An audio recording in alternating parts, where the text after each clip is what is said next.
Hello everyone. Bitcoin अगस्त का महीना negative में क्लोज करने जा रहा है। ये महीना जो है यूजुअली बेरिश रहता है बिटकॉइन के लिए, लेकिन आइए देखते हैं कि हमें पैनिक करने की ज़रूरत है या नहीं।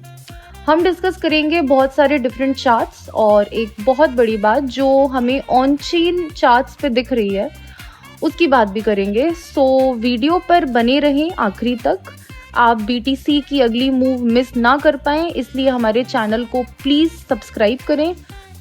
तो मेरा नाम है वैदेही एंड आप मेरे न्यू चैनल क्रिप्टो इंडियन को सब्सक्राइब कर सकते हैं। एंड अगर आपको क्रिप्टो रिलेटेड इन्फॉर्मेशन चाहिए, चलिए आगे बढ़ते हैं।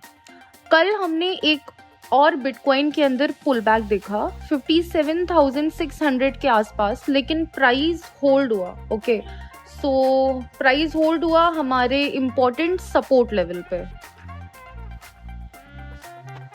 इससे पहले जब BTC डंप हुआ था तो बस एक विक बनाकर वापस ऊपर जंप हो गया था, लेकिन कल कैंडल पूरी नीचे आकर वापस जंप हुई है। सो हम समझ सकते हैं कि बियर्स बिटकॉइन प्राइस को नीचे ले जा रहे हैं एंड बुल्स प्राइस को ऊपर पंप नहीं कर पा रहे हैं, राइट।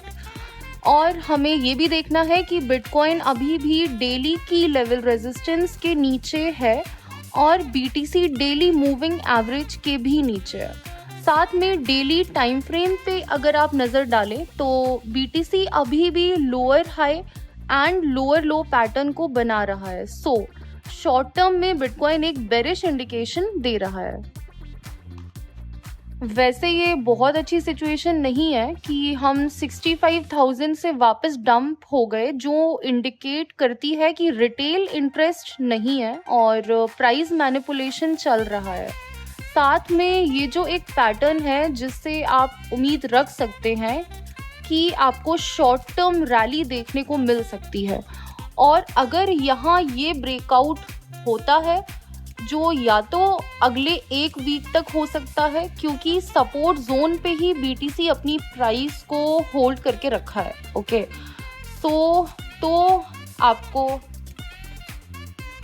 तो हमें एटलीस्ट इस लोअर टाइम फ्रेम रेजिस्टेंस से एक ब्रेकआउट की उम्मीद है। और अगर ये रेजिस्टेंस ब्रेक होता है तो हम नेक्स्ट टारगेट बिटकॉइन का 63,500 तक रख सकते हैं। तो आपको ये भी देखना है S&P 500 सिर्फ लेस दैन 1% कम है अपनी ऑल टाइम हाई से और बिटकॉइन लगातार डंप हो रहा है। सो अगर आप BTC को मंथली टाइम फ्रेम पे देखेंगे तो आपको दिखेगा कि मार्च में ऑल टाइम हाई के बाद BTC साइडवेज है और वहीं ट्रेडिशनल मार्केट आउट परफॉर्म कर रहा है। लेकिन अगले 3 महीने में हम देख सकते हैं BTC का न्यू ऑल टाइम हाई। तो अब एक चार्ट पे नज़र डालते हैं। अगस्त ऑलमोस्ट 8% लॉस पे क्लोज हुआ है। सो मीडियन भी 7.8% के आसपास, और सब बोल रहे हैं सितंबर सबसे बेरिश होता है BTC के लिए, लेकिन शायद ये सितंबर अलग हो सकता है और BTC पंप हो सकता है। बिटकॉइन हैश रेट के चार्ट पे नज़र डालिए। 2017, 2020 और इवन 2024 पर आप देख सकते हैं कि BTC पंप हुआ है। सो गाइज, अभी के लिए इतना ही। हमारा चैनल न्यू है जैसा कि आप देख सकते हैं, तो हमें सपोर्ट करें, हमारे चैनल को सब्सक्राइब करें। हमारे चैनल पे बहुत ही ऑथेंटिक इन्फॉर्मेशन इस तरह के वीडियोस आते रहेंगे। So please let's get connected. Okay, bye bye. Thank you.